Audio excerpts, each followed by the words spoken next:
Hi everyone, welcome back to my channel and welcome to another Magical Girl Mondays. Today we are going to be looking at the camera feature on the Precure AquaPot, as well as the options and a few games that go along with the camera.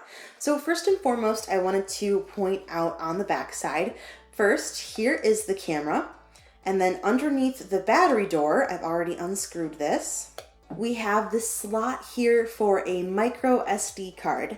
You can indeed use the camera without a micro SD card. However, I found that if you don't have an SD card here, the photos that are taken and saved on the device itself cannot be transferred to your computer or anything. So just keep that in mind. If you decide to use your device without an SD card, you just won't be able to retrieve the photos that you take. From the main screen, you can get to the camera by clicking on the center option, and it brings you to a menu that's specifically for the camera. So we'll start here on the left-hand side. This first button brings you to the camera itself, and here we have two options. Top option is to take the photo as it is, and then the second option is to take the photo with a frame. The controls are the same for both. We'll go ahead and start with the top option. Once it loads, you'll be on the camera screen, and we can use this Tamagotchi to kind of help us. As you can see, the camera is quite zoomed in. The Tamagotchi is pretty far away, and it shows up pretty close up. And to take the picture, you can either use the shell button, or you can use this top trigger here, just by pressing on it. And this image that comes up is just letting you know that the photo was indeed taken. If you take the photo while an SD card is inserted, it'll tell you that the photo was taken to the SD card and that you can view it in the memories option, which we'll look at in just a second. If you did not have an SD card inserted, that message would still come up, but it would instead say that the photo was saved to the main body or the device. Photos that are taken and saved to the device can also be viewed in the memories option. We also have a timer feature in the upper right corner. If you select that, you get a 5-second timer.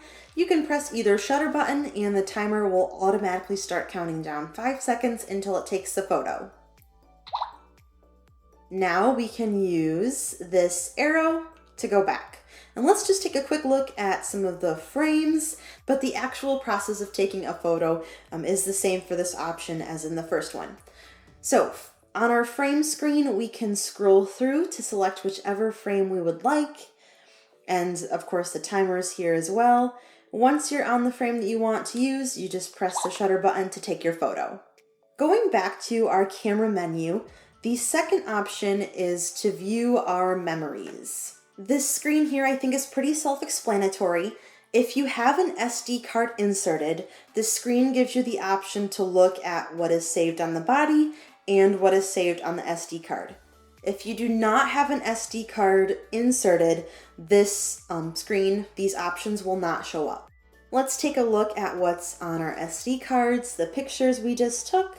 So you can see the ones that we took with the frame, and these ones that we took without. There are just a few buttons that show up with each photo. Of course, the arrow if we'd like to go back to the main screen. This trash can in the corners for delete. And then the option on the right-hand side here is yes, left-hand side is no. Let's go ahead and delete this one. Then this bottom center option is deco, or to decorate your pictures. We have stamps here. You can select a stamp and click anywhere to apply it. You can select the eraser if you would like to erase some stamps. Then we also have the pen option. There are 3 different sizes of pen that you can use this blue button to switch between. Of course, you can choose whichever colors you'd like. And then the erase button in this option will erase only the pen, thankfully. It doesn't erase any of the stamps. Once you're happy with how everything looks, you'll need to select this option in the upper right corner to save your image. Using our back arrow to get back to the camera menu, we have one more option here on the far right. That is hide and seek. And this is the game that utilizes the camera. This is close by, which uses the camera to look for Laura the mermaid in your world. This is the aquarium, and this bottom option is the pool. So let's go ahead and try clicking on the pool first. And this message is simply saying that Laura doesn't appear to be here, so please look for her somewhere else. Let's try looking in our world. As you can see, we're now using the camera. Here's my hand, but Laura does not appear to be here as well. So we'll go ahead and give our last location a try, which is the aquarium. Oh, it looks like we see Laura. So once you see her, you can use the pen to tap on her. Oh, it looks like I wasn't quite fast enough there. And we got her. In this situation, you can't use the top shutter button or this button. This will just bring you back home. So you'll want to make sure that you tap her with the stylus. And that is it for our camera menu. Let me know in the comments below what you think of this camera feature. I think it's pretty cool. I especially love that with the SD card, you can take the photos from your AquaPot and look at them on the computer or post them on Instagram, which is what I'm definitely going to do once I finish up this video. Thank you all so much for joining me today for this pre-cure video. If you haven't already, please subscribe to my channel. You can also find me on Instagram, Twitter, Facebook, and Discord, and be sure to check out one of those if you'd like to see some more photos that I've taken with my AquaPot. Again, thanks so much for joining me, and I will see you in my next video.